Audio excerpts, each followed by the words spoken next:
Ask Michael and Dan to join me if you can.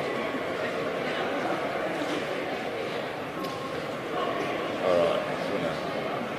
Michael, good to see you. Dan? Good to see you too.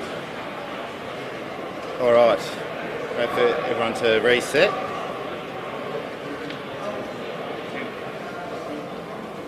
Ready to go? So just 6 weeks ago, the Palaszczuk government opened the Pinkenbar Renewable Energy Training Facility, where we'll train the next generation of Queenslanders who will make and store Queensland-made wind and solar energy. Yesterday, I announced the Supergrid Training Centre and Transmission Hub in Gladstone, where we will train over 570 Queenslanders to transmit clean renewable energy around the Queensland supergrid. Then I inspected the Fortescue Future Industries electrolyser plant, where we'll make hydrogen electrolysers like this one right beside us here. And today we open the Hydrogen Centre of Excellence. Now we're delivering on the Queensland Energy and Jobs Plan because we want to support the ambitions of companies, Queenslanders, other nations to decarbonise. And why we're doing that is to enable some very special announcements like the one we're about to make today. Queenslanders, Australians would be familiar with Anglo American, the third largest exporter of steel-making coal in the world. Today, I'm very pleased to announce that we have struck a $1 billion renewable energy deal to enable Anglo American to go 100% renewable energy by 2025. It is clear that boardrooms across the nation, consumers around the world are setting their own emissions reduction targets and emissions reduction expectations on governments and producers like Anglo American. That's why we're supporting Queensland industry and the Queensland resources sector to lower their emissions through significant initiatives like this one. This has been enabled to a large extent because publicly owned generator, Stanwell Corporation, remains in public ownership. That's why its focus is on supporting Queenslanders and Queensland industry. The resources sector in Queensland is responsible for around 11% of our state's emissions. This $1 billion deal between Stanwell Corporation and Anglo American will start putting downward pressure on those emissions from our resources sector. That means that coal produced here for steel making around the world will remain extremely attractive on the global market. That means that this announcement, that this deal between Stanwell Corporation and Anglo American supports resources jobs in regional Queensland.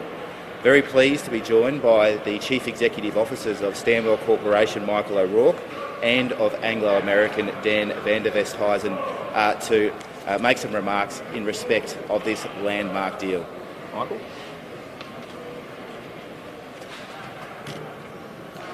Thank you, Minister. Look, we know the energy market is changing, and as a publicly owned generator, Stanwell has a critical role to play. Customers like Anglo America are coming to us wanting green, renewable energy. And we are pleased to be able to stand here today to be able to announce a 10-year, 94-megawatt agreement with Anglo American. The signing of this agreement marks another important step towards Queensland's renewable energy future and meets Anglo American's shift towards clean energy solutions. Anglo American entered into this new agreement, which will see the company secure power that is linked to renewable energy from Queensland's Clark Creek wind farm, that's about 150 kilometres northwest of Rockhampton, and also the Bluegrass Solar Project, which is located in Chinchilla. This agreement provides Anglo American with the backing of clean energy equivalent to power 150,000 houses each year. I'll pass across to Dan from Anglo American. Thank you. So good morning, thank you Michael and thank you Minister. It's wonderful to be here, and let me acknowledge the facility as well. What a wonderful space for new upcoming skills that are incredibly important for Queensland and certainly our industry. So look, as the Minister and Michael have opened with, it's a privilege to be here to announce a deal over 10 years that ultimately brings 100% renewable power into all of Anglo's steel-making coal businesses across Queensland. In effect, that removes 100% of our Scope 2 emissions.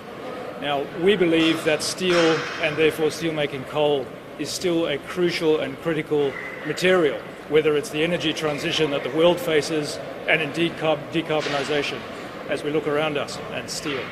So we're very committed to the resources that we operate in, the communities that we operate in, and of course the decarbonisation and emissions reduction program.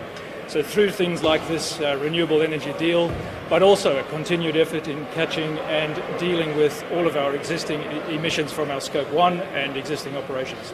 So this is a wonderful example, and I think a very good one, of industry and government working together to tackle both climate change, but also underpin and be able to underpin investment in new renewable industries. So thank you. Thanks. Any questions about this significant renewable energy deal? Yeah, can you explain the funding deal, this $1 billion, where it's coming from and how that's all working? I think Michael's probably the best place to do that. It's a commercial arrangement between Stanwell Corporation and Anglo Americans. I'll ask Michael to talk through that.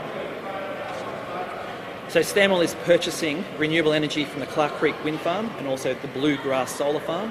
And what we're then doing is being able to link that back to renewable energy certificates that we're then providing that energy through to Anglo American at their mines. So that deal costs $1 billion in total? The face value of that deal for Stanwell is approximately $1 billion. Did you hope that other companies might get on board in the future to try to deal? The Palaszczuk government is putting all of the groundwork into place so that other resources companies can take the lead from Anglo American and reduce their emissions. We know that their customers around the world are demanding a low emissions product.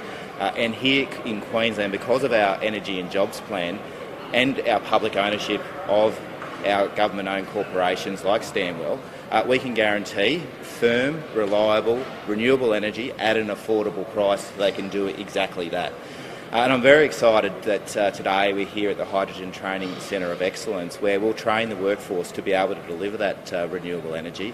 And I'm also very pleased and looking forward to an upcoming meeting with the Queensland Resources Council, where we'll be discussing how we can deploy domestic green hydrogen for mine site operations into vehicles, draglines, trains and the like. And so Anglo American and this Stanwell deal today are very much at the forefront and leading the way for other companies around the world.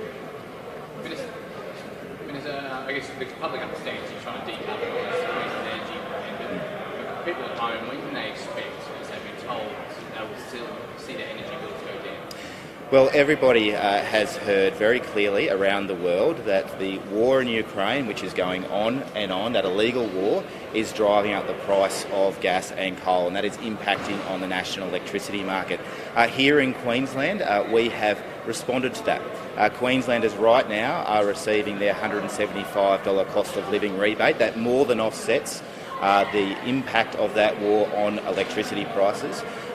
There will be consideration of further measures that the Palaszczuk government will take to address electricity prices, but we also know that the national electricity market is of course a national one, and we have heard the Prime Minister, the Minister for Energy and Climate Change and Treasurer Jim Chalmers all say very clearly that they intend to intervene in those markets to put downward pressure on electricity prices. So with the Queensland energy plan, when can Queensland expect to see price relief from the Queensland energy plan? But Tim, they're getting price relief right now from the Queensland Energy Plan. One of the key tenets of the Queensland Energy Plan is public ownership. Deals like this one today that will see Stanwell deliver $1 billion worth of renewable energy means that we can make decisions as a government, like providing those cost of living relief measures that we're doing now. We'll continue to maintain public ownership. If Stanwell Corporation was sold off, which is the Liberal National Party's plan, we simply would not be able to provide those cost of living rebates.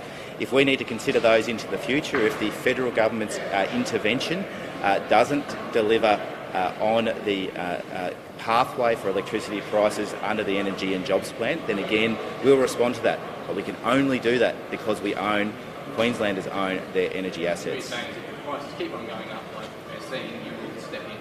Well, the federal government has announced that they're stepping in. So it was reported today that the Australian Competition and Consumer Commission on Friday provided their report to the Albanese government. We would expect that the Prime Minister would consider their recommendations on his return from his overseas responsibilities. Has there been any update on the work the government is doing to reduce carbon emissions and improve our targets? So I know that the Minister for the Environment, Megan Scanlon, is actively working through that. We've announced the Energy and Job Plan. That delivers a 96% reduction in electricity emissions. We've announced a Queensland Resources Industry Development Plan that includes an obligation for the resources sector to do exactly what Anglo American has done, and so we welcome that. The Minister for Transport has released the Zero Emissions Vehicle Strategy with a potential to see an elimination of internal combustion engines from our roads in the next decade, and we know that in the agricultural sector as well, Minister Furner is working with farmers across the state who also recognise that reducing their emissions means that their products remain globally competitive. So we're taking consideration of all of those measures and actively considering what that means for our state's emissions profile. Sorry, I just wondered if Anglo had done any modelling on how much money this will save them by going completely renewable. So I think what this actually enables is underpinning investment in renewables in the industry, and importantly for us, when you consider steelmaking coal, steel products and the demand for that in a decarbonising world, the value is actually being able to demonstrate our position in the market, the traceability of our final products through decarbonising and offsetting as far as is practicable all of our work. So that's where the value comes in for us. Thank you very much, everybody. Please take a look around. Or the electrolyser right behind you here.